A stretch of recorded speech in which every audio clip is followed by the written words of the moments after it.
আর মাসিহুদ দাজ্জাল সবচেয়ে বড় মিথ্যাবাদী। দাজ্জাল মানে মহা প্রতারক, যে আপনাকে এমনভাবে প্রতারিত করতে পারে যার খবর হদিস আপনি পাবেন। আমরা আস্তে আস্তে আসতেছি দাজ্জাল এবং তার সাথে বর্তমান সভ্যতার কি সম্পর্ক এবং সামনে কিভাবে সে বিশ্বটাকে শাসন করতে পারে, এবং এর সাথে বর্তমান জেরুজালেম ইস্যুটা খুব গভীরভাবে সম্পৃক্ত আছে। মনোযোগ একটু ধরে রাখতে হবে। দাজ্জাল কে? এটা ফেরেশতা নাকি জিন না মানুষ? কি এটাও একটা প্রশ্নের বিষয়। কিভাবে? দেখুন, আল্লাহ নবী সাল্লাল্লাহু আলাইহি ওয়াসাল্লাম বলছেন নূহ আলাইহিস সালামের সময়ও নূহ আলাইহিস সালাম তার কওমকে দাজ্জাল সম্পর্কে সতর্ক করেছেন। তার মানে পৃথিবীর সূচনা থেকে সে পৃথিবীতে ছিল এবং সে বের হবে শেষ জামানায়, এবং বের হয়ে সে তার অনুসারীদেরকে নিয়ে বিশ্বটাকে শাসন করবে। তার মানে অনেক লম্বা একটা হায়াত সে পেয়েছে। কোন জাতি এত লম্বা হায়াত পায় বলেন তো? কোন জাতি মানব জাতিকে এত লম্বা হায়াত পায়? এই একটা মিস্টেরিয়াস ক্যারেক্টার দাজ্জাল। সে কি? তারপরে দেখুন, নবী সাল্লাল্লাহু আলাইহি ওয়াসাল্লাম একটা হাদিসের মধ্যে বলেছেন যে তাকে ওই তামিম দারির ওই দ্বীপে বন্দী করে রাখা হয়েছে। আপনারা হাদিসে জানেন, অনেকে জানেন। দ্বীপে বন্দী থাকা অবস্থায় তাকে সাহাবীরা দেখেছেন অনেক বিশাল আকৃতিতে, ঠিক আছে? এবং সাহাবীদেরকে সে প্রশ্ন করছিল, তামিম দারিকে প্রশ্ন করছিল যে বাইসানের খেজুর বাগানে খেজুর কি ধরে? বলে হ্যাঁ ধরে। সে বলছে অচিরেই আর ধরবে না। তারপরে বলছে তাবারিয়া হ্রদে কি পানি আছে? সাহাবীরা বলছেন আছে। বলছে অচিরেই পানি থাকবে না। তোমাদের ওই উম্মি নবীর কি খবর? তখন সাহাবীরা বলছেন যে তিনি মক্কা থেকে মদিনায় হিজরত করে এসেছেন, বদরের যুদ্ধ হয়েছে, বালতির মতো তার অবস্থা, একবার এদিকে পাল্লা ভারী হয় একবার এদিকে পাল্লা ভারী হয়। মানে বদরে জিতেছেন, উহুদে বিপর্যস্ত হয়েছেন। তখন এই ব্যক্তি বলছে যে তোমাদের জন্য উত্তম হবে ওই ব্যক্তির অনুসরণ করা। দাজ্জাল এই কথা বলছে, তোমাদের জন্য উত্তম হবে ওই উম্মি নবীর অনুসরণ করা। তখন সাহাবীরা জিজ্ঞাসা করছেন আপনি কে? তো সে বলছে যে আমি হচ্ছি দাজ্জাল। আমাকে অচিরেই এখান থেকে মুক্ত হওয়ার অনুমতি দেয়া হবে, তখন আমি এই পৃথিবীটাকে শাসন করব। তো এখানে সাহাবীরা দেখে আসছেন, যারা দেখে আসছেন তারা পরে ইসলাম কবুল করেছেন। তখন তারা মুসলিম ছিলেন না, খ্রিস্টান ছিলেন। কথা বুঝতে পারছেন? আর এখানে আমরা তাকে একটা বিশাল দেহি দেখলাম, শিকল দিয়ে বন্দী। আবার নবী সাল্লাল্লাহু আলাইহি ওয়াসাল্লাম একদিন মদিনার মধ্যে উমর রাদিয়াল্লাহু আনহুকে নিয়ে হাঁটছেন, সহিহ মুসলিমে আছে। খবর পাওয়া গেল যে মদিনায় একটা যুবক ছেলে আছে, ইহুদি মায়ের সন্তান একটা যুবক ছেলে, যার চুলগুলা কোকড়ানো, চোখটা একটু ফোলা, যার আলামতগুলো দাজ্জালের সাথে মিলে যাচ্ছে। তখন নবী সাল্লাল্লাহু আলাইহি ওয়াসাল্লাম ওমর ইবনুল খাত্তাবকে নিয়ে ওদের বাসায় গেলেন। দেখলেন খেজুর বাগানে সে বসে আছে। মনোযোগ দিন। এবার নবীজি গিয়ে বললেন যে তুমি কি দেখো? সেই ছেলেটা বলছে আমি আরশ দেখি। আরশ বোঝেন? সিংহাসন। কোথায় তোমার আরশ? সেই ছেলে বলছে পানির উপরে। কোথায়? পানির উপরে। নবীজি বলছেন তুমি তো তাহলে শয়তানকে দেখো। নবীজি বলছেন তুমি কি বিশ্বাস করো যে আমি শেষ নবী? সেই ছেলে বলছে আপনি কি বিশ্বাস করেন যে আমি নবী? কি বুঝতে পারছেন কথা আমার? নবীজি বলছেন তুমি কি বিশ্বাস করো যে আমি শেষ নবী? সেই ছেলে বলছে আপনি কি বিশ্বাস করেন যে আমি নবী? উমর রাদিয়াল্লাহু আনহু তরোয়ালের খাপ খোলা সারা। তিনি বললেন যে ইয়া রাসূলুল্লাহ অনুমতি দেন, এর গর্দানটাকে নামাই দিই, বেয়াদব, আপনার সাথে বেয়াদবি করছে। তখন নবী সাল্লাল্লাহু আলাইহি ওয়াসাল্লাম বললেন দাআহু ইয়া ওমর, তাকে ছেড়ে দাও। যদি সে সত্যিকার অর্থেই দাজ্জাল হয়ে থাকে, তুমি ওমর তাকে হত্যা করতে পারবে না। কেন হত্যা করতে পারবেন না? কারণ দাজ্জালের নিহত হওয়া লেখা আছে ঈসা আলাইহিস সালামের হাতে। কার হাতে? ঈসা আলাইহিস সালাম যখন আসবেন, এই প্যালেস্টাইনের বাবে লুদ নামক জায়গায় দাজ্জালকে মারা হবে। ঠিক আছে কথা? তাহলে ওমর তুমি তাকে হত্যা করতে পারবে না। আর যদি সে দাজ্জাল না হয়ে থাকে, নিরপরাধ মানুষকে হত্যা করে কোনো লাভ নাই। এখানে চান্স নেওয়া হলো 50-50। এক হাদিসে আপনি দেখছেন নবীজি বলছেন নূহ আলাইহিস সালাম তার কওমকে দাজ্জাল সম্পর্কে সতর্ক করেছেন। এক হাদিসে নবীজি বলছেন সে বের হলে 40 দিন বিশ্ব শাসন করবে। প্রথম দিন 1 বছর, দ্বিতীয় দিন 1 মাস, তৃতীয় দিন 1 সপ্তাহ। বাকি দিন আমাদের মতো। আরেক হাদিসে নবীজি বলছেন তামিমদারি দেখে এসেছে তাকে কোথায়? দ্বীপে বন্দী অবস্থায়, সে ছাড়া পাবে অচিরেই। আবার এখানে নবী সাল্লাল্লাহু আলাইহি ওয়াসাল্লাম মদিনাতেই একটা যুবক ছেলেকে দাজ্জাল মনে করে ইনভেস্টিগেট করলেন। আপনার কাছে কি সাবজেক্টটা সহজ মনে হচ্ছে না কঠিন? খুব সহজ কি না কঠিন? চিন্তা করতে হবে কি হবে না? এতই জটিল একটা ক্যারেক্টার। শুধু তাই না, নবীজি আরো বলছেন সে যখন বের হবে, 4টা জায়গার কথা পাওয়া যাচ্ছে হাদিসে, 4টা জায়গা। কোত্থেকে বের হবে? এখানে কিন্তু নবীজি মদিনাতে তাকে খুঁজলেন, ইনভেস্টিগেট করলেন। আবার আরেকটা হাদিসে নবীজি বলেছেন সে যখন বের হবে সে জামানায় তখন মক্কায় ঢুকতে পারবে না, মদিনায় ঢুকতে পারবে না। আপনারা হাদিসটা জানেন না? আলেমরা তো জানেন। মক্কাতেও ঢুকতে পারবে না, মদিনাতেও ঢুকতে পারবে না। খোলা তরোয়াল নিয়ে ফেরেশতারা দাঁড়িয়ে থাকবেন। আবার সেই নবী মুহাম্মদ সাল্লাল্লাহু আলাইহি ওয়াসাল্লাম মদিনাতে এই ছেলেটাকে দাজ্জাল ভাবছেন, ইনভেস্টিগেট করছেন। তার মানে তারা সতর্ক ছিলেন।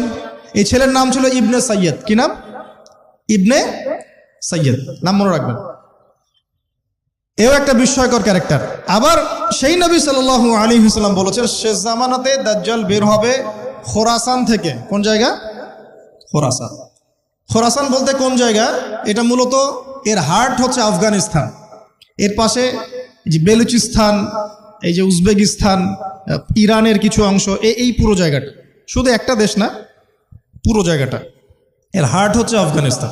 খোরাসান থেকে বের হবে। আরেক হাদিসে নবীজি বলছেন সে ইস্পাহান থেকে বের হবে। কোন জায়গা? ইস্পাহান। এখন ইরানে ভৌগোলিক বিষয়ে যখন তখন চেঞ্জ হয়ে যায়, হয় কি না?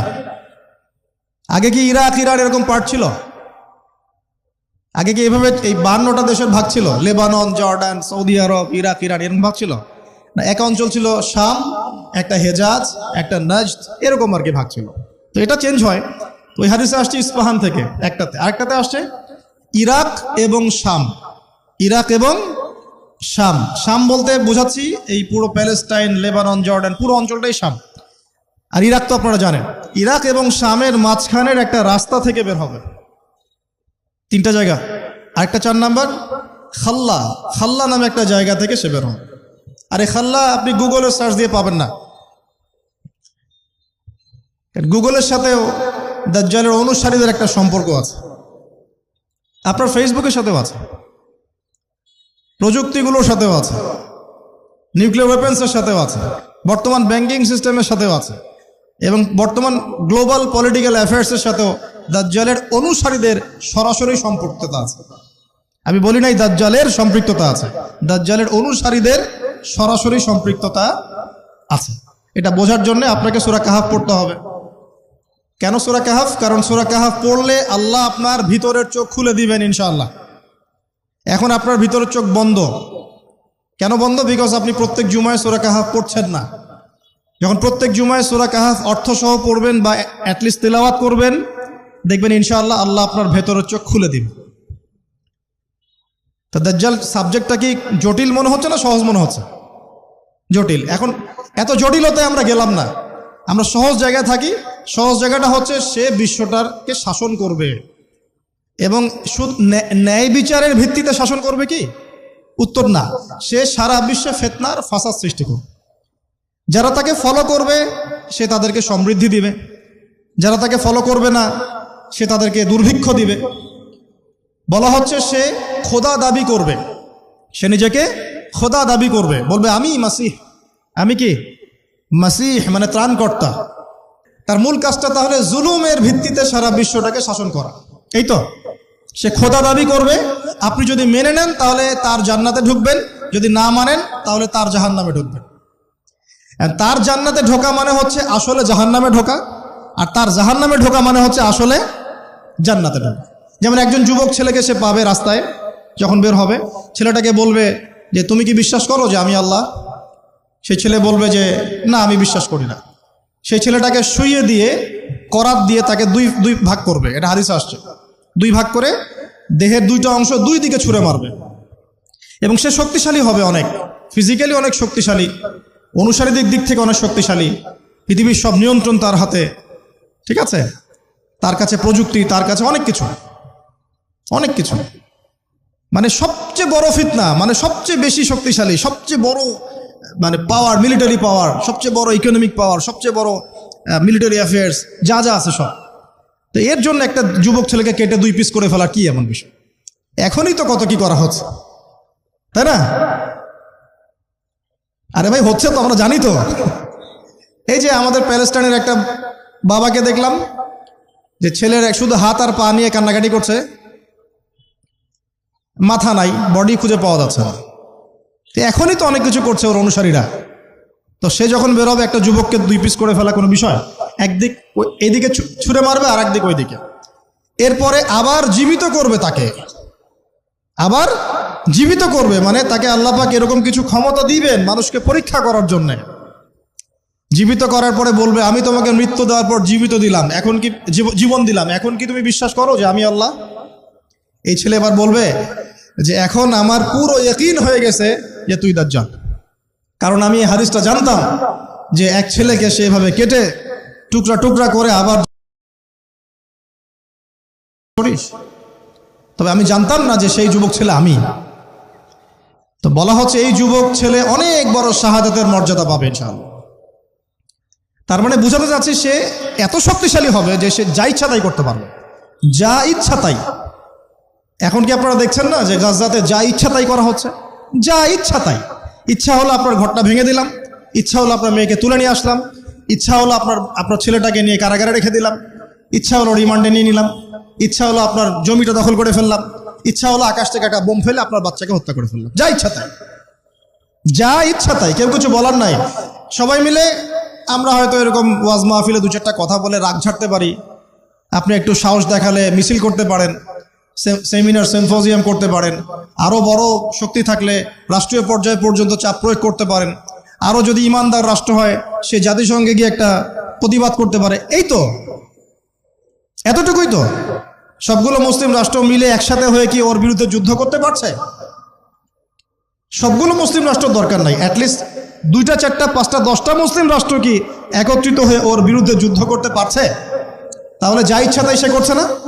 এবং এত মানবতা বিরোধী অপরাধ করার পরেও বড় বড় পশ্চিমা country, specially United state of America এসে বলে দিবে যে আমি আমার মিত্রর পাশে আছি, যা ইচ্ছা তাই করুক, আমি ওর পাশে আছি। এবং কথাগুলো তারা খুব ঠান্ডা মাথায় বলে, আমাদের মতো ওই যে পলিটিক্যাল চিল্লা ফেল্লা করে কথা বলে। আমরা ওয়াজ মাহফিলে যে একদম চিল্লা চিল্লি করে গলা ফাটায় ফেলে দিই একদম, হ্যাঁ, মানুষের আবেগ বুঝে ওয়াজ করি, মানুষের আবেগ বুঝে ওয়াজ করি। জোরে জোরে বললে মানুষ জোরে জোরে ঠিক বলবে, আমার ভিউ বাড়বে। আদতে এগুলো কথা বলার আদব না, এগুলো কিন্তু কথা বলার আদব নয়। এখন বিষয়টা দেখুন, ঠান্ডা মাথায় বলে দিবে আমরা আমাদের মিত্রের পাশে আছি, তাহলে ও যা ইচ্ছা তাই করছে না? একটা ছোট রাষ্ট্র যদি যা ইচ্ছা তাই করতে পারে, দাজ্জাল করতে পারবে না? তাই মনে হয়। এখন সে এভাবে বিশ্বটাকে শাসন করবে। আপনি যদি মেনে নেন তাহলে আপনি সমৃদ্ধি পাবেন, না মানলে আপনাকে দুর্ভিক্ষ দিয়ে দিবে। একটা কওমের পাশ দিয়ে যাবে, বলবে তোমরা কি বিশ্বাস করো যে আমি আল্লাহ? বলবে হ্যাঁ বিশ্বাস করি। ব্যাস, এদেরকে সমৃদ্ধি, সোনা দানা হীরা জহরত যত খাজানা খনি আছে দিয়ে দিবে। একটা কওমের পাশ দিয়ে যাবে, বিশ্বাস করো আমি আল্লাহ, সে বলবে না আমরা বিশ্বাস করি না, তার ইমানদার। ওদের উপর বৃষ্টি বন্ধ হয়ে যাবে, দুর্ভিক্ষ। এখন দুর্ভিক্ষ, বৃষ্টি বন্ধ হওয়া ইত্যাদির অনেক ব্যাখ্যাও আছে। মূল কথাটা আসেন, সে যদি বিশ্বটাকে শাসন করতে চায় তার অনুসারীর দরকার আছে কি নাই? আছে না নাই? আচ্ছা, এবার একটু ভালো করে বোঝেন। মনে করেন আপনার নাম হচ্ছে আমাদের আব্দুল্লাহ ভাই, মনে করেন, বা আব্দুর রহমান, ঠিক আছে? আব্দুর রহমান ভাই আমাদের মনে করেন যে বিশ্বটাকে শাসন করতে চায়। তাহলে ভাই আপনি বলেন তো, এই বিশ্বের অর্থনীতি আপনার নিয়ন্ত্রণ করতে হবে কি না? হবে না? হবে না? না নিয়ন্ত্রণ করে কি আপনি বিশ্ব শাসন করতে পারবেন? আচ্ছা, আপনাকে বিশ্বের এই পুরো গ্লোবাল অ্যাফেয়ার্স, পলিটিক্যাল অ্যাফেয়ার্সগুলো নিয়ন্ত্রণ করতে হবে কি না? হবে কি হবে না? আচ্ছা, আপনাকে বিশ্বের মিডিয়াগুলো নিয়ন্ত্রণে রাখতে হবে কি না? হবে কি না? আপনাকে বিশ্বের বড় বড় অস্ত্রশস্ত্রগুলো নিজের করে মজুত করতে হবে কি না? বিশ্বের সবচেয়ে দামি বিষয়গুলো যেমন অয়েল, গোল্ড, সিলভার, পেট্রোডলার, এগুলো আপনার নিয়ন্ত্রণে থাকতে হবে কি না? থাকতে হবে। আচ্ছা, বিশ্বের অর্থনীতি থেকে শুরু করে, রাজনীতি থেকে শুরু করে, সমরনীতি থেকে শুরু করে, মিডিয়া, প্রযুক্তি, এগুলো আপনার নখদর্পণে থাকতে হবে কিনা? তার মানে দাজ্জাল যদি বিশ্ব শাসন করতে চায় তাকে এই প্রত্যেকটা বিষয়কে নিয়ন্ত্রণ করতে হবেই। এখন আমার প্রশ্ন, সে কাদেরকে নিয়ে বিশ্ব শাসন করবে? উত্তরটা হাদিস থেকে নিয়ে নেবেন। নবী সাল্লাল্লাহু আলাইহি ওয়াসাল্লাম বলেছেন, সে ইহুদিদেরকে নিয়ে বিশ্ব শাসন করবে, মুসলমানদেরকে নিয়ে না, বৌদ্ধদেরকে নিয়ে না, খ্রিস্টানদেরকে নিয়ে না, অন্য কাউকে নিয়ে না। কাদেরকে নিয়ে? এমনকি ইস্পাহান যে শহরটার কথা এসেছে, ওই জায়গাটার থেকেও 70,000 ইহুদি তার সাথে যোগ দিবে। কত হাজার? আরো যোগ দিবে এক শ্রেণীর মেয়ে। এক শ্রেণীর মেয়ের কথা আসছে যাদেরকে আপনি ঘরে রাখতে পারবেন না, তাদের বাবা, ভাই, স্বামী মিলেও ঘরে বেঁধে রাখতে পারবে না, ছুটে ওর সাথে যোগ দেবে। এক শ্রেণী হচ্ছে ইহুদিরা, এক শ্রেণী এরকম মেয়েরা, আর এক শ্রেণী হচ্ছে কিছু মোনাফেক, যার অন্তরে সামান্য পরিমাণ নেফাকিও থাকবে, সেও শেষে ওর সাথে গিয়ে যোগ দেবে। মূল যোগ দিবে কারা তাহলে? মূল বাহিনীটা কাদেরকে নিয়ে গঠিত বলেন? আচ্ছা, এখন আপনি আমাদেরকে বলেন, এবার আমার দিকে তাকান, ফোকাস করেন, এখান থেকে আমরা আস্তে আস্তে আস্তে আস্তে একটা কনক্লুশনে আসবো। দাজ্জালের ক্যারেক্টার বুঝেছেন, ওর ফাংশনটা কি সেটাও বুঝেছেন, কাদেরকে নিয়ে বিশ্ব শাসন করবে সেটাও জানলেন। এখন একটু লক্ষ্য করে দেখেন, আপনাকে আমি 2000 বছরের ইতিহাস এই 20 মিনিটে বলে শেষ করে দেব। কত হাজার বছর?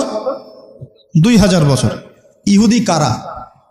ইহুদি আর বনু ইসরাইল কি এক? উত্তর না। খুব ভালো করে কথাগুলো শোনেন, এগুলো বই পড়তে অনেক সময় লাগবে আপনার, এবং ঘাটাঘাটি করতে অনেক সময় লাগবে, খুব অল্প সময় বুঝে নেন। ইহুদি বনু ইসরাইল এক নয়। বনু ইসরাইল কাদেরকে বলা হয়? ইব্রাহিম আলাইহিস সালামের ছেলে, এক ছেলের নাম ইসমাইল, এক ছেলের নাম ইসহাক। ঠিক আছে? ইসমাইল আলাইহিস সালাম থাকেন মক্কায়, সেখানে তাকে কেন্দ্র করে একটা সভ্যতা। এই বংশে সর্বশেষ নবী মুহাম্মদ সাল্লাল্লাহু আলাইহি ওয়াসাল্লামের জন্ম। তার মানে আমরা বনু ইসমাইল। আমরা কারা? বনু ইসমাইল। আমরা মুহাম্মদ সাল্লাল্লাহু আলাইহি ওয়াসাল্লামের কওম, উম্মাহ। আর এইদিকে আরেক ছেলের নাম হচ্ছে ইসহাক, যিনি থাকেন ওই শামে, ওই প্যালেস্টাইনে, ওই জেরুজালেমে, ওই জায়গায়, ওটা শাম। ঠিক আছে? এবং ওখানে তিনি তার বংশ বিস্তার হচ্ছে। তার ছেলের নাম হলো ইয়াকুব। কি নাম? ইয়াকুব আলাইহিস সালামের আরেক নাম হলো ইসরাইল। ইয়াকুব আলাইহিস সালামের আরেক নাম কি? ইসরাইল। এবং তার সন্তানদেরকে বলা হয় বনু ইসরাইল। তার সন্তান অনেক। এই সন্তানদের মধ্যে একজনের নাম ইউসুফ। ঠিক আছে? তারপরে আসছে পরে ইউনুস। এই বনু ইসরাইলের মধ্যেই দাউদ, মূসা, সুলাইমান, ঈসা ইবনে মারিয়াম। বলা হয় 1,24,000 নবী রাসূলের মধ্যে বেশিরভাগই এখানে এসেছে। তাহলে বনু ইসরাইল বলা হচ্ছে এই কওমটাকে। তা ওদের নাম বনু ইসরাইল থেকে ইহুদি হলো কখন? যখন তারা ঈসা আলাইহিস সালামকে স্বীকার করলো না তখন। ঈসা আলাইহিস সালাম কি তাদের মধ্যে আসেন নাই? সেই ঈসা আলাইহিস সালামকে যখন তারা অস্বীকার করলো, তখন তাদের নাম আল্লাহ পাক এই বনু ইসরাইল থেকে পরিবর্তন করে হাদু দিয়েছেন কোরআনে। কুল ইয়া আইয়ুহাল্লাযীনা হাদু ইন যাআমতুম আন্নাকুম আউলিয়াউ লিল্লাহি মিন দুনিন নাস ফাতামান্নাউল মাউত। আছে না কোরআনে? অনেক জায়গা আছে। আল্লাহ পাক তখন তাদেরকে আর বনু ইসরাইল বলছেন না, বলছেন ইয়াহুদ। কি বলছেন? এই যে নাম আসলো ইহুদি। তো বনু ইসরাইল এবং ইহুদি এক নয়। বনু ইসরাইলরা ভালো ছিল এবং তারা ওই সময়কার মুসলিম ছিল। যখন তারা আল্লাহ পাকের আনুগত্য করেছিল, আল্লাহ পাক তাদেরকে সমৃদ্ধি দিয়েছিলেন, ঠিক আমাদের মতোই। আর যখন তারা আল্লাহ পাকের আনুগত্য করে নাই, পথভ্রষ্ট হয়ে যায়, আল্লাহ পাক তাদেরকে শাস্তি দিয়েছেন। এক পর্যায়ে তারা যখন নবীদেরকে হত্যা করা শুরু করেছিল, অনেক নবীকে হত্যাও করেছে। যেমন জাকারিয়া আলাইহিস সালামকে তারা হত্যা করেছে, ইয়াহইয়া আলাইহিস সালামকে হত্যা করেছে। সূরা ইয়াসিন পড়ে দেখেন, ওখানে একই দিনে 3 জন নবীকে হত্যা করা হয়েছে। পড়ে দেখেন। তো মূল কথা হচ্ছে, নাম চেঞ্জ হলো কখন? যখন তারা সত্য থেকে পথভ্রষ্ট হয়ে গেল, ঈসা আলাইহিস সালামকে তারা অস্বীকার করলো, তখন আর বনু ইসরাইল নয়, ইয়াহুদ। এখন তাদের মধ্যে একজন অন্যতম নবী ছিলেন দাউদ আলাইহিস সালাম। কি নাম? বলেন নাম, মুখস্থ করেন। তাদের নাম কি? আচ্ছা, দাউদ আলাইহিস সালাম ছোট, তখন 14-15 বছর বয়স হবে। আল্লাহ পাক মূসা আলাইহিস সালামকে বলেছিলেন, তুমি তোমার সম্প্রদায়কে নিয়ে এই জেরুজালেমে যুদ্ধ করবে। কাকে বলেছেন? মুসা আলাইহিস সালাম। তুমি মুসা আলাইহিস সালাম তোমার সম্প্রদায়কে নিয়ে এই জেরুজালেমে গিয়ে যুদ্ধ করো। ওখানে আমালেকা নামে একটা সম্প্রদায় আছে, এরা খুবই শক্তিশালী, তবে তোমরা যদি ইমানদার হও তোমরা এর উপর বিজয় লাভ করবে। এর আগ পর্যন্ত এরা কিন্তু ওখানে ঢুকতে পারে নাই। কথা বুঝতে পারছেন? আল্লাহ পাক শর্ত দিলেন, যদি যুদ্ধ করে জয় করতে পারো তাহলে তোমাদের এই জায়গাটা তোমাদের। তো মুসা আলাইহিস সালাম বললেন তার কওমকে, চলো যুদ্ধ করি। তো মুসা আলাইহিস সালামের কওম বলছে, ইযহাব আনতা ওয়া রাব্বুকা ফাকাতিলা ওয়া ইন্না হাহুনা কাঈদুন। এই মুসা, তুমি যাও আর তোমার রব গিয়ে যুদ্ধ করো, আমরা এখানে বসে থাকলাম। কথা কি বুঝতে পারেন নাই? মানে এরা কোন কওম? ওই যে ফেরাউনকে ডুবে মরতে দেখেও বিশ্বাস করে না, বাছুর পূজা শুরু করে, আল্লাহ পাক একটার পর একটা নিদর্শন দেখান তাও অস্বীকার করে। তাওরাত নিতে গিয়েছেন মুসা আলাইহিস সালাম, এসে দেখেন তারা বাছুর পূজা শুরু করেছে। মান্না সালোয়া আল্লাহ দিচ্ছেন তাও অস্বীকার করে, মৃত থেকে জীবিত করেন তাও অস্বীকার করে। শেষমেশ বলে বসলো যে ইয়া মুসা লান নুমিনা লাকা হাত্তা নারাল্লাহ জাহরা। হে মুসা, আমরা তোমার প্রতি বিশ্বাস করব না যতক্ষণ আল্লাহকে সামনে দেখাচ্ছ আমাদের চোখ দিয়ে। এটা সেই জাত যে নবীদেরকে এত কষ্ট দিয়েছে। মুসা আলাইহিস সালাম যখন বললেন চলো, আল্লাহ পাক যুদ্ধের কথা বলেছেন, ওটা যুদ্ধ করে জয় করতে পারলে আমাদের হয়ে যাবে। তো বলছে ওখানে আমালেকা সম্প্রদায় আছে এত বড় শক্তিশালী, তুমি যাও তোমার রব গিয়ে যুদ্ধ কর, আমরা এখানে বসে আছি। আর আমাদের নবী মুহাম্মদ সাল্লাল্লাহু আলাইহি ওয়াসাল্লাম যখন বদরের মাঠে 313 জনকে নিয়ে পরামর্শ করছেন কি করব, যুদ্ধ করব কি না, তখন আমাদের মুসলিম সেনা বাহিনীর মধ্যে যে সাহাবীরা ছিলেন, সাদ বিন মুয়াজ রাদিয়াল্লাহু আনহু, তিনি বলছিলেন, ইয়া রাসূলুল্লাহ সাল্লাল্লাহু আলাইহি ওয়াসাল্লাম, আপনি আমাদেরকে নিয়ে বদরের মাঠ কেন, যদি উত্তাল সাগরেও ঝাঁপ দিতে চান আমরা সেখানেও ঝাঁপ দিব ইনশাআল্লাহ। কত পার্থক্য, তাই না? তিনি বলছিলেন যে আমরা সেই কথা আপনাকে বলবো না যেই কথা মুসার কওম মুসাকে বলেছে, বরং আপনি যদি আদেশ করেন আমরা উত্তাল সাগরেও ঝাঁপ দিতে পারি। এমনি এমনি তো বদরের যুদ্ধ আসে নাই, বিজয় আসে নাই, এইসব ইমানের কারণে এসেছে। এখনো কি এই মাজলুম ভাইরা উত্তাল সাগরে ঝাঁপ দেয় নাই? তারা তাই করছে। ওইদিকে আসছি আমি পরে, এই জায়গাটা একটু বোঝেন। তো যুদ্ধ তারা করলো না, যুদ্ধ করলো না। আল্লাহ পাক শাস্তি দিলেন। কি শাস্তি? 40 বছর আল্লাহ পাক ওদেরকে একটা জায়গায় ঘুরপাক খাওয়ানো শুরু করলেন। সকালে উঠে একটা পাহাড়কে কেন্দ্র করে ঘুরতো, সন্ধ্যায় এসে আবার সেই জায়গায় থেমে যেত। এটাকে বলা হয় তিহ উপত্যকার 40 বছরের শাস্তি। সূরা বাকারার মধ্যে দলিল আছে। এবার মুসা আলাইহিস সালামের জীবনটা শেষ, ওনার হায়াত শেষ, উনি চলে গেলেন আল্লাহর কাছে। পরবর্তীতে নবী হলেন ইউশা বিন নুন। কি নাম? ইউশা বিন নুন। মনে রাখার চেষ্টা করেন, ভুলে যান না আবার। ইউশা বিন নুন একজন নবী। এবার ইউশা বিন নুনের সময় ওই বনু ইসরাইলি বলছে যে আমরা যুদ্ধ করতে চাই, ওই জায়গা আমরা দখল করতে চাই। কোন জায়গা বলেন তো? আমিন। এখন আসেন, কোন জায়গা ভাই? কোন জায়গায় যুদ্ধ করতে চায়? আচ্ছা, জেরুজালেম নিয়ে এত কথা কেন জানেন? কারণ এই জায়গাটা শেষ জামানার সবচেয়ে ইম্পর্টেন্ট জায়গা। শেষ জামানার সবচেয়ে ইম্পর্টেন্ট জায়গা 3টা, মুখস্থ করেন। কয়টা? এক হচ্ছে জেরুজালেম, 2 হচ্ছে মক্কা মদিনা, জানেন, আর 3 নাম্বার হচ্ছে কনস্ট্যান্টিনোপল মানে কুস্তান্তনিয়া। কোথায় এটা? তুরস্কে। আরেকটা জায়গা আছে, এটাও অনেক বেশি ইম্পর্টেন্ট, সেটা হলো খোরাসান। সেটা কি? খোরাসান। এই 4টা জায়গার কথা মাথায় রাখবেন। পুরো বিশ্বের এই প্রেক্ষাপট এই 4টা জায়গাকে কেন্দ্র করে ঘুরতে থাকবে, এবং এর সেন্টার হার্ট হচ্ছে জেরুজালেম। কারণ কিয়ামত ততদিন পর্যন্ত হবে না যতদিন এই জেরুজালেম মুসলিমদের দখলে না আসছে, এবং এই জেরুজালেম থেকে ইমামুল মাহদি ঈসা ইবনে মারইয়াম বিশ্ব শাসন না করছেন, ততদিন পর্যন্ত এই পৃথিবীতে কিয়ামত হবে না ইনশাআল্লাহ। বুঝতে পারছেন কথা? আচ্ছা, তো ইউশা বিন নুন এখন বলছেন যে আচ্ছা তোমরা তো আবার যুদ্ধ করতে চাচ্ছ, মুসা আলাইহিস সালামের সময় তো যুদ্ধ করতে বলা হয়েছিল, করো নাই। এখন যদি আবার যুদ্ধের কথা বলা হয়, যদি তোমরা আবার পালায় যাও, তখন তারা বলছে ওয়ামা লানা আল্লা নুকাতিলা ফি সাবিলিল্লাহ, কেন আমরা আল্লাহর রাস্তায় যুদ্ধ করব না? ওয়াকাদ উখরিজনা মিন দিয়ারিনা, আমাদেরকে আমাদের বাড়িঘর থেকে বের করে দেওয়া হয়েছে, ওয়া আবনাইনা, আমাদের সন্তান থেকে বিচ্ছেদ করানো হয়েছে, কেন যুদ্ধ করব না? অবশ্যই যুদ্ধ করব। তো বলছি ঠিক আছে, তাহলে আমি আল্লাহর কাছে দোয়া করলাম। হ্যাঁ করেন। আল্লাহর কাছে দোয়া করা হলো, আল্লাহ পাক বললেন যা জিহাদ ফরজ করলাম, নাও যুদ্ধ করো। এখন ওখানে কোন সম্প্রদায় আছে? আমালেকা, অনেক শক্তিশালী, অনেক বিশাল দেহে। এখন সেনাপতি লাগে কি লাগে না? লাগে না? লাগে না? আচ্ছা, চিন্তা করছেন আসলে আমরা কি ধর্ম শিখতেছি, না আমরা কি আমাদের সংস্কৃতি শিখতেছি, না আমরা কি আমাদের ইতিহাস শিখতেছি? আসলে আমরা শিখতেছিটা কি? আমরা শিখতেছি স্মার্টফোন, টিকটক। বিশ্বাস, ঢাকা শহরে এই 15 থেকে 20 বছরের ছেলেপেলের যা অবস্থা দেখলে আমাদের চোখ দিয়ে পানি বের হয়। আবার শুকরিয়া আদায় করি, আলহামদুলিল্লাহ ওই যুগে আমরা, এই যুগটা আমরা এইভাবে নষ্ট করি না, আলহামদুলিল্লাহ। কি একটা অবস্থা! এদের অর্ধেকের সাইকোলজি নষ্ট করে দিয়েছে বিভিন্ন মুভিজ, সিনেমা।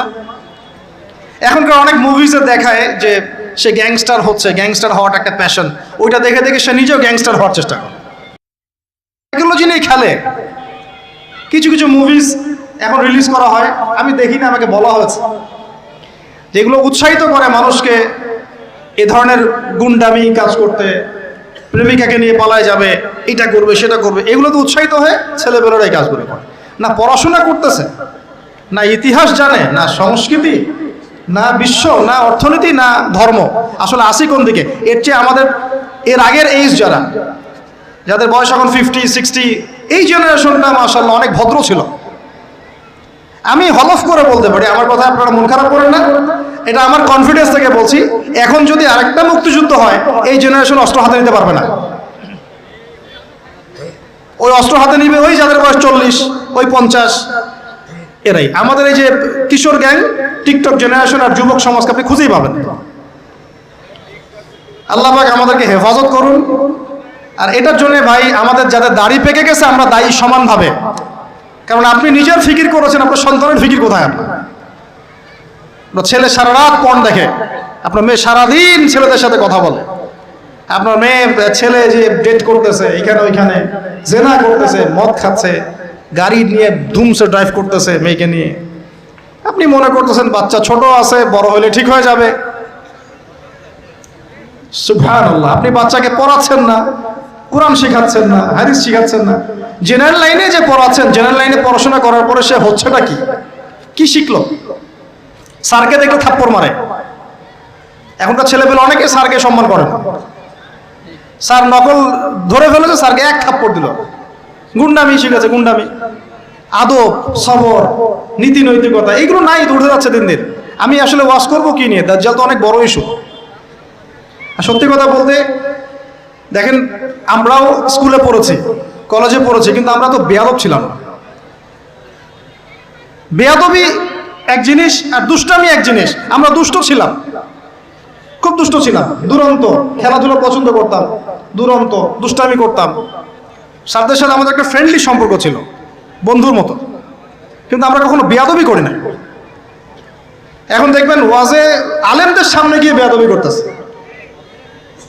ওলামায়ে কেরামের সামনে যে একটু মানে ভদ্রভাবে কিছু কথা বলে, মাসালা জিজ্ঞাসা করে, ওখানেও গিয়ে বেয়াদবি করতে, কথা বলাই জানে না কিভাবে কথা বলতে হয়।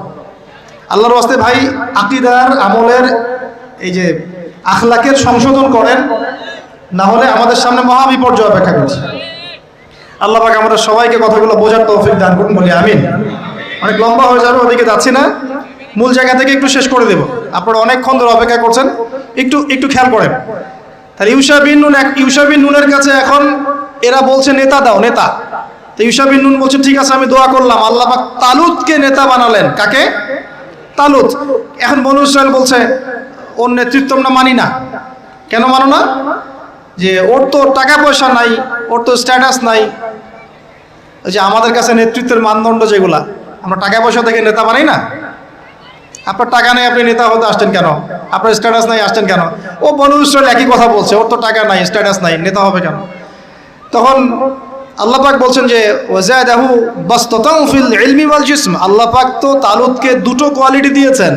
আল্লাহ পাক তাকে শারীরিক শক্তি দিয়েছিলেন এবং জ্ঞান দিয়েছেন, প্রজ্ঞা এবং জ্ঞান দিয়েছেন। তার নেতৃত্বের মানদণ্ড কয়টা এখানে পেলেন? দুটা। শারীরিক শক্তি থাকতে হবে ঠিকঠাক, ফিজিক্যালি স্ট্রং না হলে তো সে ডিল করতে পারবে না, আর মেধা থাকতে হবে, জ্ঞান। তা আসলে কি এই দুইটা এখন নেতৃত্বের মানদণ্ড? সুবহানাল্লাহ। অদ্ভুত সিস্টেম বিশ্ববাসীকে দেওয়া হয়েছে। বিশ্ববাসীকে একটা অদ্ভুত সিস্টেম দেওয়া হয়েছে। একজন মেজর, একজন কর্নেল, একজন বিসিএস ক্যাডার মানুষ এমন একজন মানুষকে স্যালুট করে যে মানুষটা অক্ষর জ্ঞান নাই, নামও স্বাক্ষর করতে পারে না। এবং সে বিভিন্ন জায়গায় দুর্নীতি করে আসছে, টাকা পয়সা লুটপাট করে আসছে। একজন বিসিএস ক্যাডার এবং একজন আর্মি অফিসার, একজন জেনারেল, একজন মেজর তাকে স্যালুট করতেছে। কি সিস্টেম! অথচ তার চাইতে এই ব্যক্তি নেতৃত্ব পাওয়ার অনেক বেশি যোগ্য। জ্ঞান তার আছে এবং শারীরিক শক্তি তার আছে, তার প্রশিক্ষণ আছে, সবকিছু তার মধ্যে আছে। কি সিস্টেম বিশ্ববাসীকে দেওয়া হয়েছে! সুবহানাল্লাহ। আমি ফিলোসফিও পড়েছি অনেকদিন। অ্যারিস্টটল এবং প্লেটোদের যুগে এটাকে বলা হতো দি কমিউনিটি অফ ফুলস। একটা পড়ে দেখবেন, স্যার সলিমুল্লাহর লেখা অনেকগুলো বই আছে, এর মধ্যে পড়ে দেখেন। মানে অজ্ঞতার একটা যুগ, অজ্ঞতার শাসন, অজ্ঞতার কমিউনিটি। বাদ দেন, এখানে ইউশা বিন নুন নেতৃত্ব দিলেন কাকে?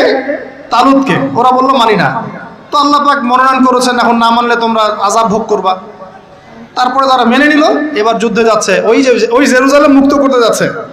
যে জেরুজালেম এখন তারা মুক্ত করতে চাচ্ছে, ওই জেরুজালেম তালুতের বাহিনী মুক্ত করতে যাচ্ছে।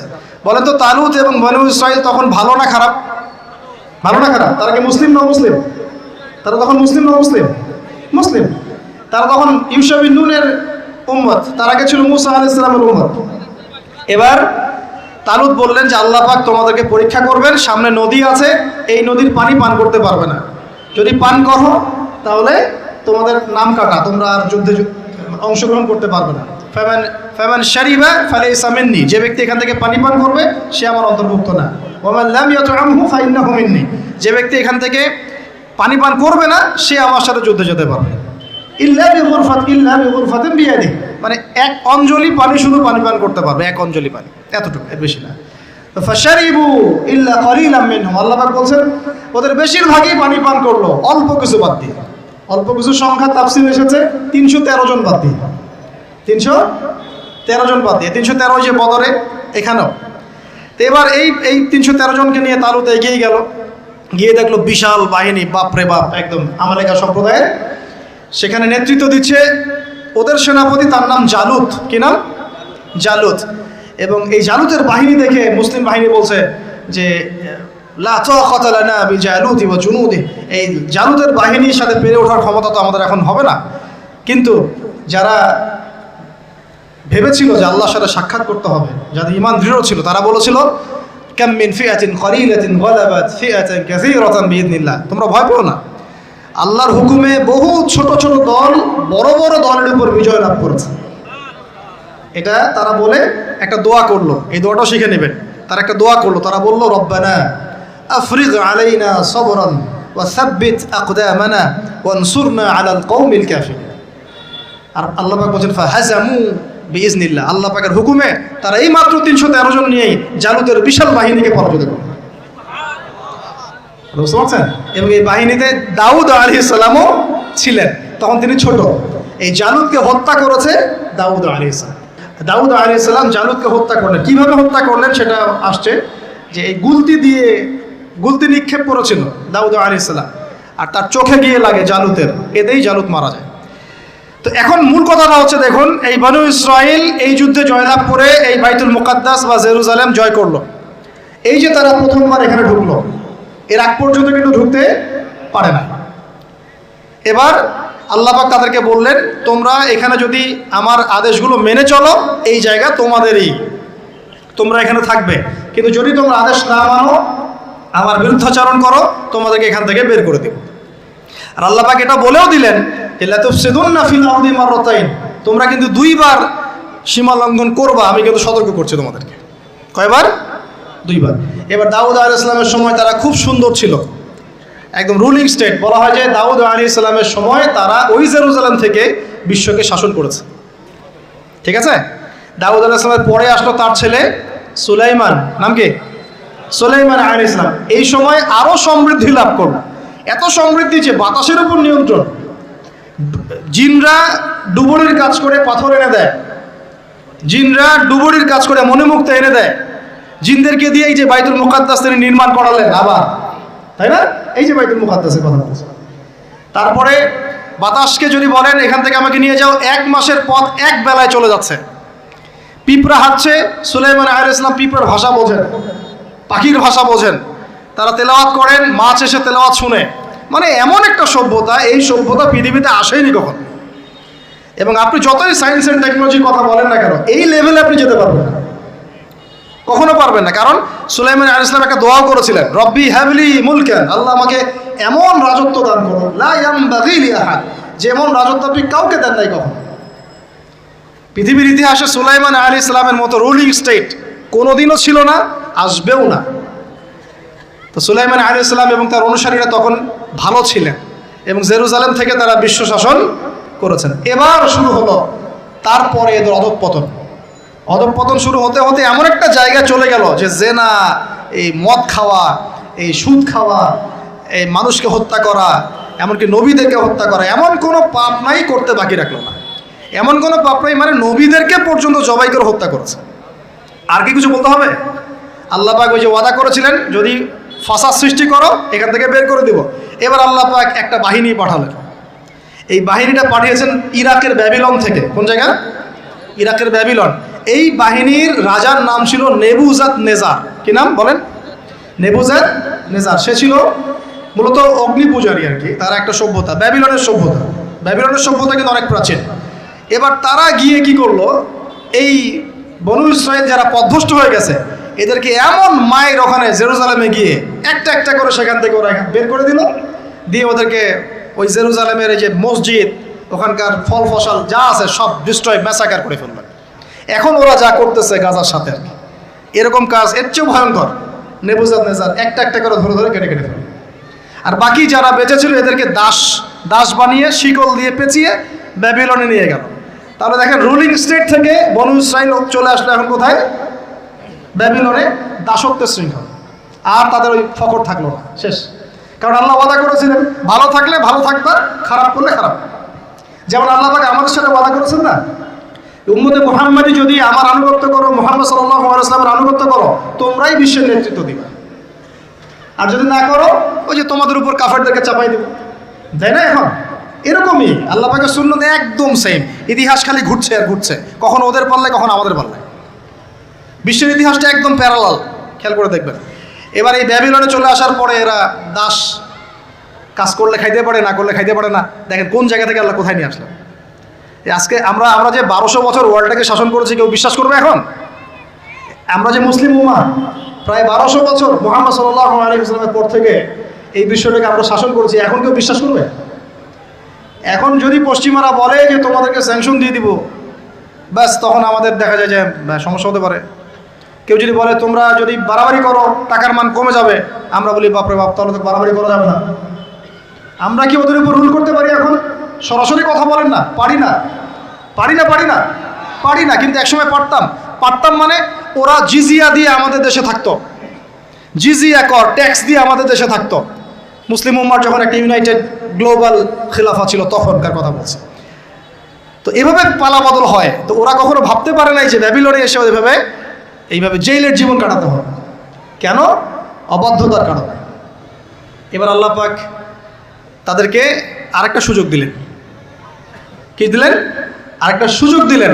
ব্যাবিলনে বসে বসে ওরা আলোচনা করে যে আমাদের কিন্তু একজন মাসিহ আসবে। কে আসবে? মাসিহ মানে হচ্ছে ত্রাণকর্তা। এই মাসিহ যখন আসবে আমরা আবার সেই জায়গা ফিরে পাবো। কি করবো আবার? কোন জায়গা বলেন? কোন জায়গা? জেরুজালেম আবার ফিরে পাবো। বুঝতে পারতেছেন কি ভাই? আলোচনা একটু কঠিন আমি জানি, বুঝতে পারতেছেন কি? আচ্ছা, আমরা আবার জেরুজালেম ফিরে পাবো। তো ওরা এখন এগুলো আলোচনা করে যে আমাদের তাওরাতে লেখা আছে, আমাদের তালমুদে লেখা আছে যে শেষে আমাদের একজন মাসিহ আসবে, ওই মাসিহ আসলে আবার ওই জায়গা আমরা ফিরে পাবো। তোমরা টেনশন করো না, হতাশ হয় না। আমরা যেমন বলি না যে এখন দুরবস্থা চলছে, তাতে কি আমাদের মাহদি আসবেন, ঈসা ইবনে মারইয়াম আসবেন, আবার আমরা খিলাফা ফিরে পাবো, বলি কি না? হাদিসে তো আছেও। তো ওরাও এরকম চর্চা করে। তো করতে করতে আল্লাহ পাক তাদের দিকে মুখ ফিরিয়ে তাকালেন, দয়া করলেন। দয়া করে আল্লাহ পাক মাসিহকে পাঠালেন। সেই মাসিহের নাম কি? ঈসা আলাইহিস সালাম। কিন্তু এই হতভাগা জাত ঈসা আলাইহিস সালাম যে তাদের মাসিহ, এটা তারা বিশ্বাসই করলো না, বরং তাকে জারদ সন্তান বলে গালি পর্যন্ত দিল। জানেন না, মারিয়াম আলাইহিস সালামকে বললো যে কোত্থেকে সন্তান নিয়ে আসছো? মনে আছে আপনাদের? নিজেদের মাসিহকে তারা চিনতে পারলো। ঠিক আমাদের উম্মতে মুহাম্মাদির মধ্যে এমন অনেক মুনাফিক থাকবে যারা ইমাম মাহদিকে চিনতে পারবে না। দেখিয়েন, ওই সময় যখন মাহদির বাহিনী বের হবে বলবে সন্ত্রাসী বের হয়েছে। ইমামুল মাহদী মানুষের মুখের ভাষায় কথা বলবেন না, অস্ত্রের ভাষায় কথা বলবেন। জি, হাদিসে স্পষ্ট আছে, লা তুকাতিলুনাল ইয়াহুদ, তোমরা অবশ্যই ইহুদের সাথে যুদ্ধ করো। মুখ দিয়ে যুদ্ধ হয়। ওয়ালা তাকতুলুন্নাহুম, অবশ্যই ওদেরকে তোমরা হত্যা করো। এমনকি যদি গাছের পিছনেও বা পাথরের পিছনেও কেউ লুকায়, পাথর গাছ কথা বলবে, হাত্তা ইয়াকুলুস শাজার, গাছ কথা বলবে গারগাত বাদ দিয়ে, ইয়া মুসলিম, হে মুসলিম, ইন্না ওয়ারাইল ইয়াহুদ তাআল ফাকতুলহু, আমার পিছনে ও লুকিয়ে আছে, আসো হত্যা করো যাও। তো বাই দ্য ওয়ে, এখন আল্লাহ পাক রহম করলেন, মসিহ পাঠালেন, চিনতে পারলো না, বিশ্বাস করলো না, তাকে জারদ সন্তান বলে গালি দিল। শুধু তাই না, ঈসা আলাইহিস সালামকে তারা হত্যার চেষ্টা পর্যন্ত করে না, হত্যার চেষ্টা। তারা সূরা মাইদা নিসা পড়ে দেখেন, তারা বলে, ফখর করে বলে ইহুদিরা, ইন্না কাতালনাল মাসিহ ইবনে মারইয়াম, আমরা ঈসা আলাইহিস সালামকে হত্যা করেছি। রাসূলুল্লাহ, যে আল্লাহর রাসূল ছিল, আল্লাহ বলছেন ওয়ামা কাতালুহু, তারা তাকে হত্যা করতে পারে না। ওয়ামা সালাবুহু, তারা তাকে ক্রুশবিদ্ধ করতে পারে নাই। বাল রাফাআহুল্লাহু ইলাইহি, বরং আল্লাহ পাক তাকে তার কাছে উঠিয়ে নিয়েছে। ওয়ালাকিন শুববিহা লাহু, কিন্তু ওরা ধোঁকা খেয়েছিল, মনে হয়েছিল তিনিই মনে হয় মাসিহ, আসলে সে মাসিহ ছিল না। আল্লাহ পাক তাকে উঠিয়ে নিয়েছেন এবং শেষ জামানায় তাকে আবার পাঠাবেন। কেন পাঠাবেন? কারণ তার কাজ এখনো বাকি আছে। তার কাজ হচ্ছে সত্যিকারের মাসিহ মিথ্যায় প্রতারক দাজ্জালকে হত্যা করবে, এবং এই জেরুজালেম থেকে ঈসা আলাইহিস সালাম আবার ইসলামী খেলাফা বাস্তবায়ন করবে। এটা তার কাজ এখনও বাকি আছে। এই কারণে তিনি যখন আসবেন, তিনি বিয়ে শাদী করবেন, তার সন্তান হবে, তার ইন্তেকালের পরে তাকে দাফন করা হবে আল্লাহ নবী সাল্লাল্লাহু আলাইহি ওয়াসাল্লামের কবরের পাশে, রওজা মোবারকের পাশে। তার কাজ এখনো বাকি আছে। তারা মাসিহকে চিনতে পারলো না। এবার আল্লাহ পাক আবার শাস্তি দিলেন, লা তুফসিদুন্না ফিল আরদি মাররাতাইন, তোমরা দুইবার ফাসাদ সৃষ্টি করবা। এবার কার হাতে শাস্তি দিলেন? এবার রোমানদের হাতে। ওই যে রোমক সভ্যতা, রোমানদের ইতিহাস পড়েছেন তো আপনারা, ওরা সুপার পাওয়ার ছিল তখন। রোমানদের যে নেতৃত্ব দিয়েছে তার নাম ছিল, হেরাক্লিয়াস না, সম্ভবত টাইসার, এরকম একজন সেনাপতি ছিল তাদের, আমি নামটা এই মুহূর্তে ভুলে গেছি। তো যাই হোক, রোমানরা তখন এসে 70 খ্রিস্টাব্দের কথা, মানে ঈসা আলাইহিস সালামের জন্মের, মানে ঈসা আলাইহিস সালামের নবী হয়ে আসার পরে আর 70 বছর পরের কথা, যখন তারা স্বীকার করলো না, এই রোমান বাহিনী এসে ওই যে আগে যেমন ব্যাবিলনের বাহিনী গিয়ে ওদেরকে ম্যাসাকার করেছিল, এই রোমান বাহিনী গিয়ে ওদেরকে পুরো ম্যাসাকার করলো। আবার এই জেরুজালেম ধ্বংস হলো, মসজিদ ডিস্ট্রয় হলো, ওদেরকে হত্যা করা হলো, দাসত্ব শৃঙ্খলা আবদ্ধ করা, এভাবে ওদেরকে আবার ম্যাসাকার করা হলো। দুইবার আল্লাহ শাস্তি দিলেন। তবে এবার তারা দাসত্বের শৃঙ্খলা আবদ্ধ হয় নাই, বিশ্বের বিভিন্ন জায়গায় ছড়িয়ে ছিটিয়ে গেছে। কোথাও 10 জন, কোথাও 20 জন, কোথাও 50, কোথাও 100, এভাবে আস্তে আস্তে ছড়িয়ে ছিটিয়ে গেছে। ওরা আর এক জায়গায় থাকতে পারে না। ওদের একটা অংশ গিয়ে মদিনায় আশ্রয় নিয়েছে। কোথায়? মদিনা, যার নাম ইয়াসরিব। ওই সময়কার কথা বলছি, কিন্তু প্রায় 1400 বছর আগের কথা বলছি আমি, 1500, 1000 বছর, 2000 বছর আগের কথা বলছি। কেউ নাজদিরা এই ব্রিটেনের সাথে আতাত করে তুর্কিদের নিয়োজিত যে ইয়ারা ছিল, শাসকরা ছিল, তাদের বিরুদ্ধে বিদ্রোহ করে আরব রাষ্ট্র কায়েম করেছে। বাদ দেন, আমরা শুধু এতটুকু জেনে রাখেন যে তারা এই জায়গায় আসতে পারতো না যদি মুসলমান মুনাফেকরা ওদের সাথে আতাত না করতো। আল্লাহ নবী তাদেরকে বের করে দিলেন এবং ইন্তেকালের কয়েকদিন আগে বলে গেলেন যে বাকিগুলোকে তোমরা বের করে দিও, তাদের সাথে আমাদের আজকে এই আতাত। এখন আসেন, এই অবস্থা চলে যাওয়ার পরে মুসলিমরা বিশ্ব শাসন করেছে। প্রথমে 4 খলিফার যুগ চলে গেছে, উমাইয়াদের যুগ চলে গেছে, আব্বাসীয়রা চলে গেছে, ফাতিমিরা চলে গেছে, আন্দালুসিয়া চলে গেছে, তারপরে মামলুক শাসন চলে গেছে, মুঘলদেরটা চলে গেছে, তুর্কিদেরটা চলে গেছে। এভাবে প্রায় 1200 বছর এই বিশ্বের মধ্যে আমরা দাপটের সাথে মাথা তুলে শাসন করেছি। তখন এই বনু ইসরাইলরা তার বনু ইসরাইল নাই, এরা হয়ে গেছে ইহুদি। কি হয়ে গেছে? ইহুদি। এবং এরা কিন্তু ওই জেরুজালেম দখলের পায় তারা ছাড়ে নাই। তাহলে এবার কি করলো তারা? এবার এই যে এই জায়গা থেকে বোঝেন শেষ অংশ এটা। এবার 1914 সালে চলে আসে। কত সাল? 1914 সাল। বসনিয়ায় আমরা বলি যে সামার অফ 1914, বসনিয়াতে একজন রাজা হাঁটছেন রাস্তা দিয়ে। এখন ইহুদি এবং খ্রিস্টানদের মধ্যে একটা জোট হয়ে গেল। এর মধ্যে এই জোটের নাম জায়নিস্ট মুভমেন্ট। এরা বলে প্ল্যান করলো যে রাজাটাকে শেষ করতে হবে। তো রাজা ফার্ডিন্যান্ডকে তারা শেষ করে দিয়ে অস্ট্রিয়া হাঙ্গেরির বিরুদ্ধে রাশিয়াকে লেলিয়ে দিল। এমনভাবে সুরাগ ছেড়ে গেল, প্রমাণ ছেড়ে গেল যেন ওইটা রাশিয়া পর্যন্ত গড়ায়। ব্যাস এরা যুদ্ধে নেমে পড়লো। এই যুদ্ধে রাশিয়ার পক্ষ নিয়ে নিল ব্রিটেন, তার সাথে আসলো এই ইতালি, ফ্রান্স, আর এইদিকে অস্ট্রিয়া হাঙ্গেরির সাথে চলে আসলো জার্মানি। এই যে প্রথম বিশ্বযুদ্ধ শুরু হয়ে গেল, ম্যাসাকার অবস্থা। আমরা এগুলো পড়েছি ইউনিভার্সিটিতে, কিন্তু এইটুক পর্যন্ত আমাদেরকে পড়ানো হয়েছে, কিন্তু এর পিছনের গল্প তারা আমাদেরকে বলতে পারে নাই। এর পিছনের গল্পটা আমরা কোরআন থেকে জেনেছি, হাদিস থেকে জেনেছি। এই ফার্স্ট ওয়ার্ল্ড ওয়ারের মূল উদ্দেশ্য এই কয়েকটা মানুষকে মেরে ফেলা ছিল না। উদ্দেশ্য ছিল ব্রিটেনের উত্থান এবং ওর হাত ধরে তুর্কিদের বিরুদ্ধে যুদ্ধ করে জেরুজালেমের পুনরুদ্ধার। তাই 1914 থেকে 1918-এর মধ্যে এই জেরুজালেম তারা আবার দখল করে ফেললো তুর্কিদের বিরুদ্ধে যুদ্ধ করে। এবং আমি বলেছি কিছু মুসলিম নামধারী মুনাফিক এদের সাথে যোগ দিয়েছে। এবং এই ডিক্লারেশনটাকে বলা হয় বেলফোর্ট ডিক্লারেশন। আপনারা পড়ে দেখেন, বলার সময় এত লম্বা। এটাকে বলে বেলফোর্ট ডিক্লারেশন। স্বাধীন ফিলিস্তিন রাষ্ট্রের মধ্যে একটা ছোট্ট ভূখণ্ড তারা চাইলো, দাবি করলো, ঠিক আছে। এই ছোট্ট ভূখণ্ডের পরিমাণ ছিল মাত্র 6%। 6 ওই 6 হয়েছে এখন 76। কত হয়েছে? 76। এই জায়গাটা দেয়া হলো। জায়গাটা দেওয়ার পর ব্রিটেনের সহযোগিতায় তারা 1948 সাল পর্যন্ত এইভাবে দাপটের সাথে ওই জায়গাটা দখল করতে লাগলো। প্রতিদিন একটু একটু করে জায়গা বাড়াচ্ছে, একটু একটু করে জায়গা বাড়াচ্ছে, জমি দখল করছে, মা বোনদের ইজ্জত দিচ্ছে, ওই ভাইকে হত্যা করছে। কার সহযোগিতায়? একা একা করতে পারছে? কোন রাষ্ট্র তাকে সহযোগিতা করছে বলেন? না, এখন ওই সময় ব্রিটেন করেছে। ওই সময় ব্রিটেন করেছে। এবং সে তখন রুলিং স্টেট ছিল। আমাদের এখানেও তো সে 200 বছর শাসন করছে, করে নাই? তখন ও অর্থনৈতিক নিয়ন্ত্রণ ওর কাছে, ওই যে পাউন্ড ওর কাছে, পুরো ওয়ার্ল্ডের পলিটিক্যাল নিয়ন্ত্রণ ওর কাছে, অস্ত্রশস্ত্র নিয়ন্ত্রণ ওর কাছে। ও তখন রুলিং স্টেট।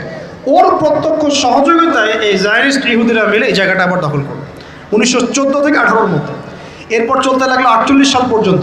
দেখলো যে না, ব্রিটেনের তো এখন দম শেষ, বয়স হয়ে গেছে, নতুন কাউকে লাগবে। লঞ্চ করা হলো দ্বিতীয় বিশ্বযুদ্ধ। এবং দ্বিতীয় বিশ্বযুদ্ধের পরে নতুন একজন রুলিং স্টেট বিশ্বের বুকে মাথা তুলে দাঁড়ালো, যার নাম হচ্ছে ইউএসএ। ব্রিটেনের রোল শেষ, এখন ইউএসএ। ব্রিটেন যা করেছিল ওদের সাথে, ইউএসএ ঠিক তাই করতে লাগলো, ওদেরকে সাপোর্ট করতে লাগলো। রহস্যজনক না বিষয়টা? এখন আপনারা মিলাই নিয়ে দাজ্জালের প্রথম দিন 1 বছরের সমান কিভাবে, দ্বিতীয় দিন 1 মাসের সমান কিভাবে, আর পরের যে 7 দিন 1 সপ্তাহের সমান সেটা আবার কিভাবে হবে। প্রথমে ব্রিটেন ওদেরকে যেভাবে সাপোর্ট দিল, ঠিক একই সাপোর্ট ইউএসএও তাদেরকে দিতে থাকলো, বরং আরও বেশি পরিসর। বলে তো খ্রিস্টানদের ওই জায়গাটার সাথে কি সম্পর্ক, কি দরকার? কারণ ওরা যাকে মাসিহ মনে করে, খ্রিস্টানরাও তো বলে সে দাজ্জাল, অ্যান্টিক্রাইস্ট। আমাদের সাথে ওদের কথা এখানে মিল আছে। যাই হোক, একই সাপোর্ট তারা দিতে লাগলো। দিতে দিতে দিতে ওদেরকে এত শক্তিশালী জায়গায় নিয়ে গেল যে বিগত প্রায় 70-75 বছরে এখন ওরা যা ইচ্ছা তাই করতে পারে, যা ইচ্ছা তাই। পলিটিক্যাল অ্যাফেয়ার্সের নিয়ন্ত্রণ ওর কাছে। সে ইউনাইটেড নেশনস ফর্ম করলো, সে ওয়ার্ল্ড ব্যাংক ফর্ম করলো। ব্রিটেনের সে অর্থনৈতিক নিয়ন্ত্রণ চলে গেল। এখন ডলার আসলো, পাউন্ডের জায়গায় কি আসলো? ডলার। পাউন্ডের জায়গায় ডলার চলে আসলো।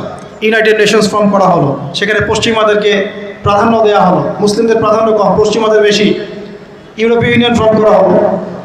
আস্তে আস্তে ওয়ার্ল্ড ব্যাংক ফর্ম করা হয়েছে, IMF ফর্ম করা হয়েছে। একটা একটা করে করতে করতে করতে চতুর্দিক থেকে মুসলিমদের গলার মধ্যে একটা রশি চেপে ধরা হয়। কত বছরে? 70 থেকে 75 বছরের মধ্যে, সেকেন্ড ওয়ার্ল্ড ওয়ারের পর থেকে। এখন আরবরা চুপ করে বসে থাকে নাই, অনেক সময় কয়েকবার যুদ্ধও করেছে তারা। 56-র দিকে একবার, আপনার 67-র দিকে একবার, আপনার 73 সালের দিকে একবার। যুদ্ধ করতে করতে তারা পেরে ওঠে নাই। এখন আপনাদের কাছে কি মনে হচ্ছে না বিষয়টা খুব রহস্যময়?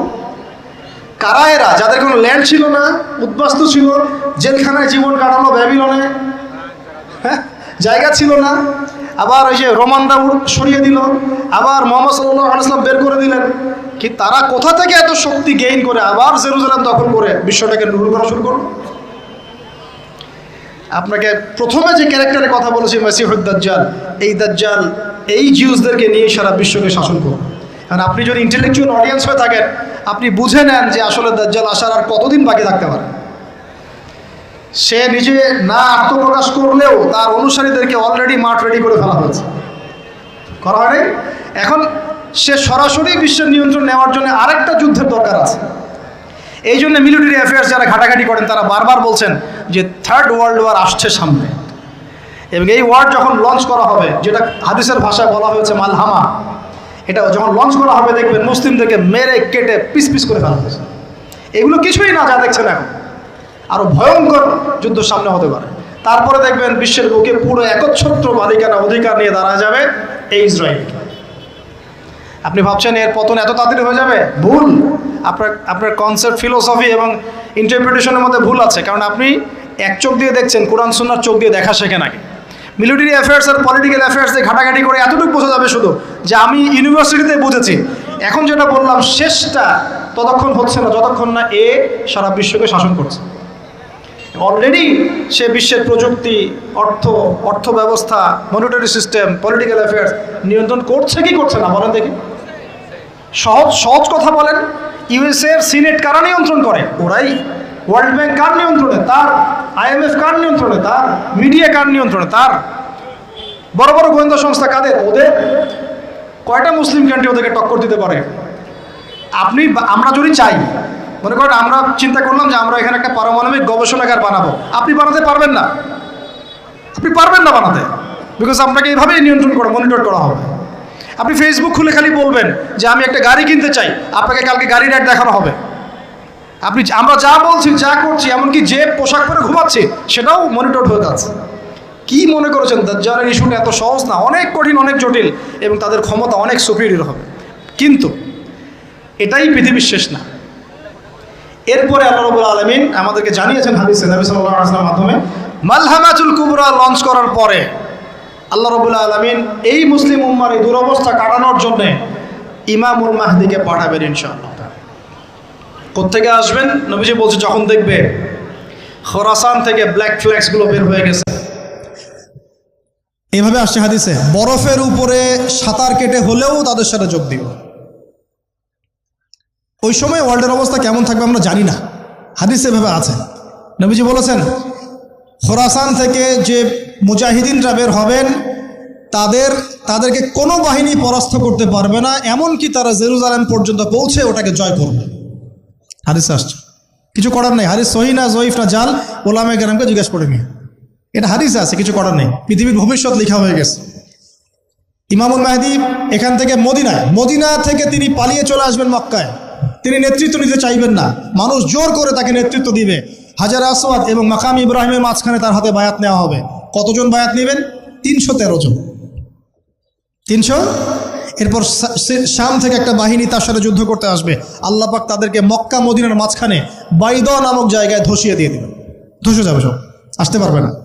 তারপরে বনু কালব নামে একটা গোত্র থাকবে আরবে, ওই কালবের সাথে ইমাম মাহদি যুদ্ধ হবে, ইমাম মাহদি জয়লাভ করবেন ইনশাআল্লাহ। তারপরে তিনি সারা ওয়ার্ল্ডটাকে আবার রুল করা শুরু করবেন। হাদিসে আসছে তিনি গুনে গুনে গনিমতের মাল দিবেন না, মুষ্টি ভরে ভরে মুসলমানদেরকে দান করবেন ইনশাআল্লাহ।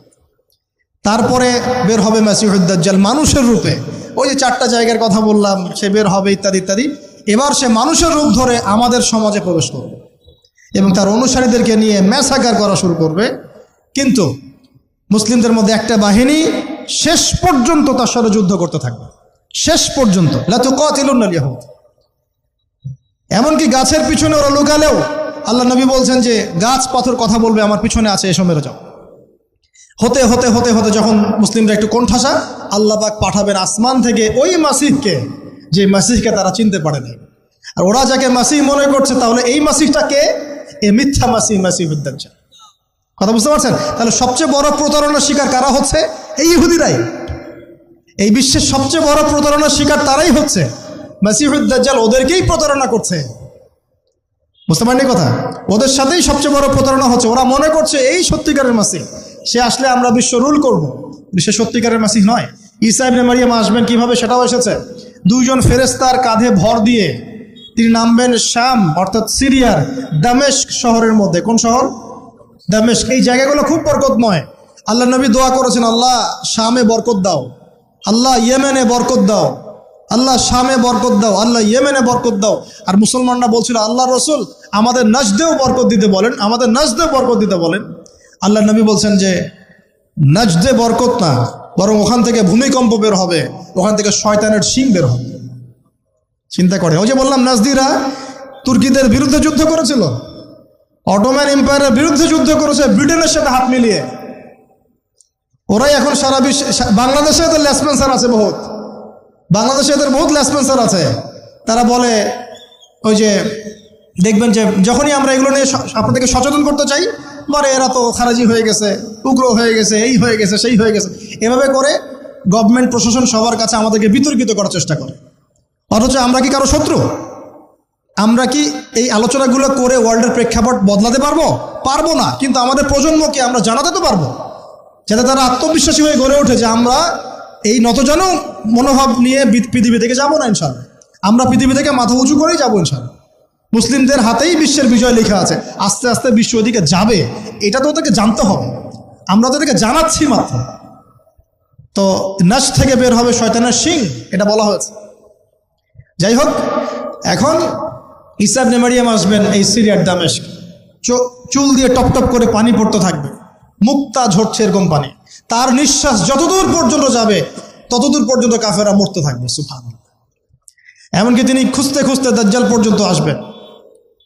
দেখবেন যে মুসলিমদেরকে অবরুদ্ধ করে রাখা হয়েছে, বলবেন দরজা খুলে দাও, নামাজের ওয়াক্ত হবে, আজান দেওয়া হবে, ফজরের ওয়াক্ত।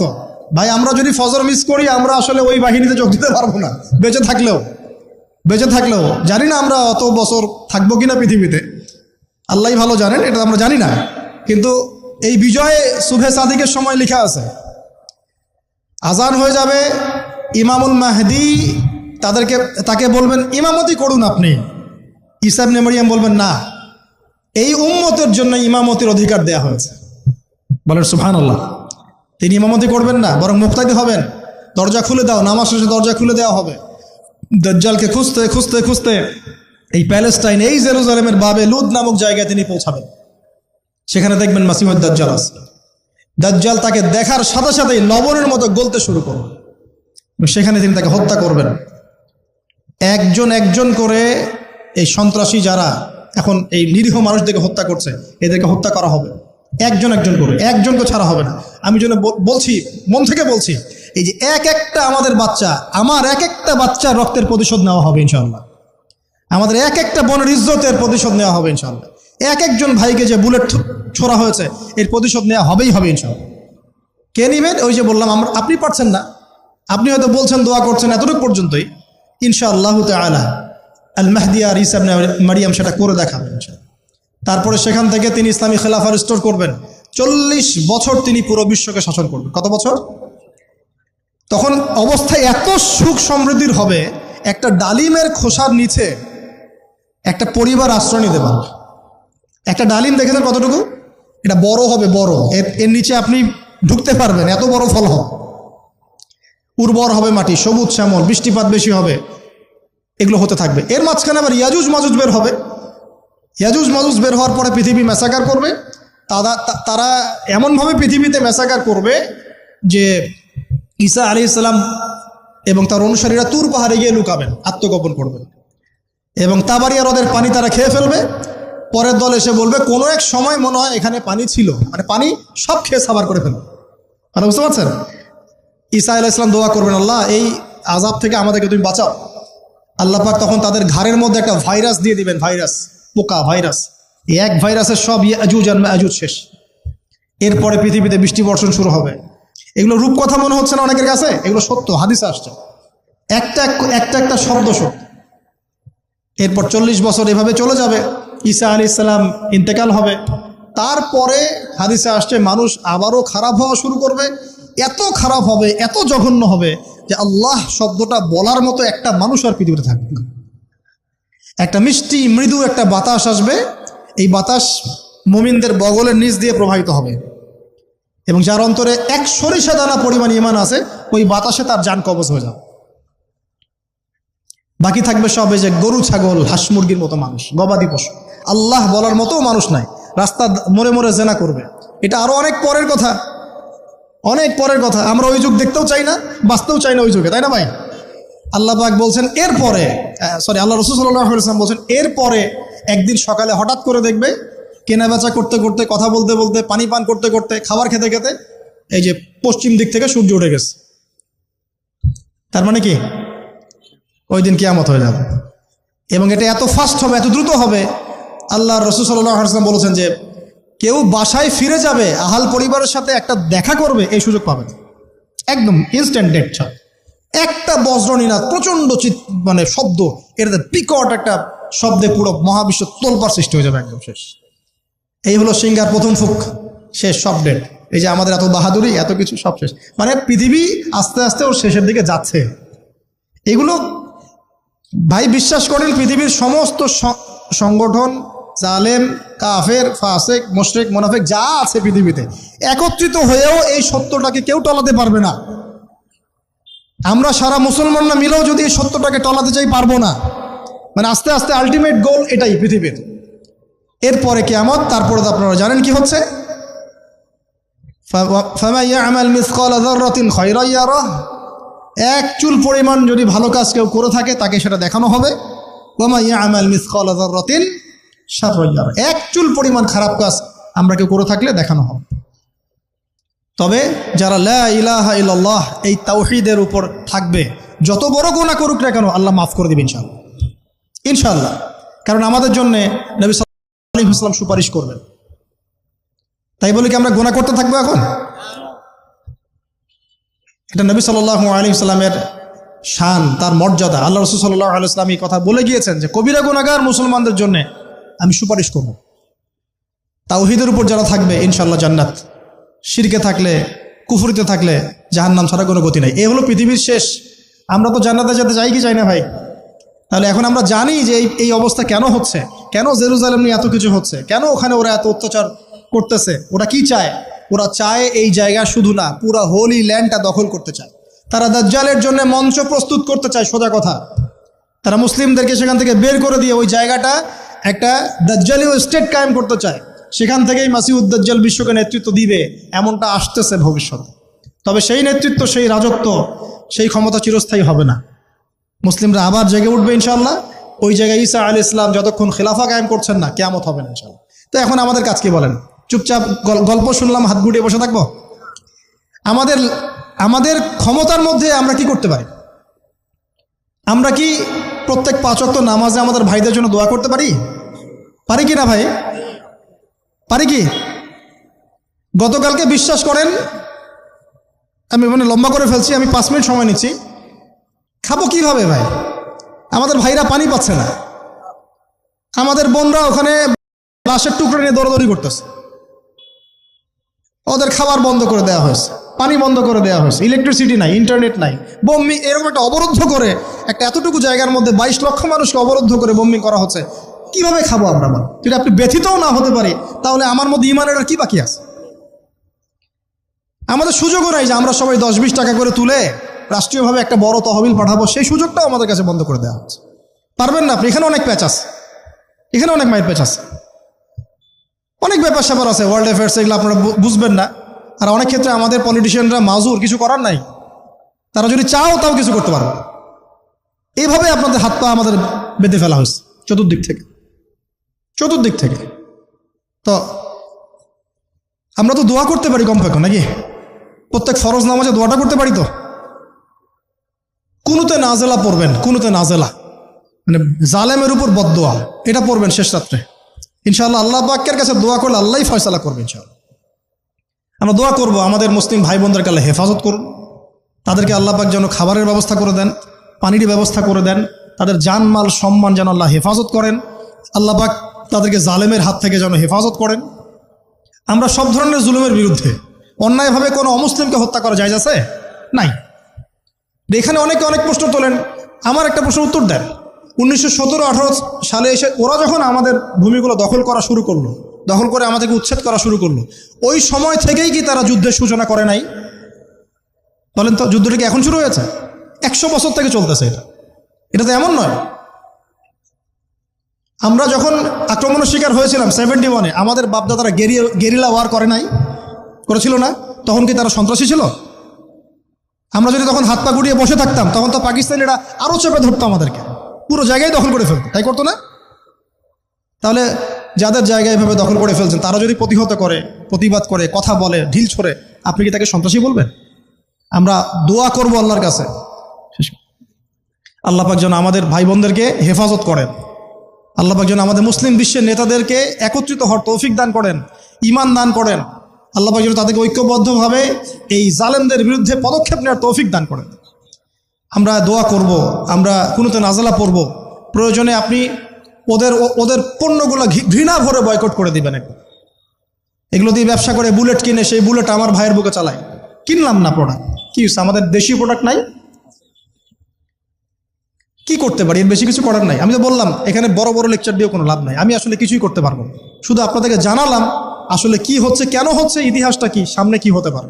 আল্লাহ পাক আপনাদের সবাইকে বোঝার তৌফিক দান করুন। আমাদের সন্তানদেরকে এই গল্পগুলো বলে যাবেন, যাতে ওরা কনফিডেন্ট হয়ে বড় হয় এবং তাদের আত্মবিশ্বাস আকাশের মতো বড় হয়। আল্লাহ রাব্বুল আলামিন আমাদের সবাইকে আজকের আলোচনা বোঝার তৌফিক দান করুন, আমল করার তৌফিক দান করুন এবং আমাদের এই দুনিয়ার হায়াতটাকে মূল্যায়ন করার তৌফিক দান করুন।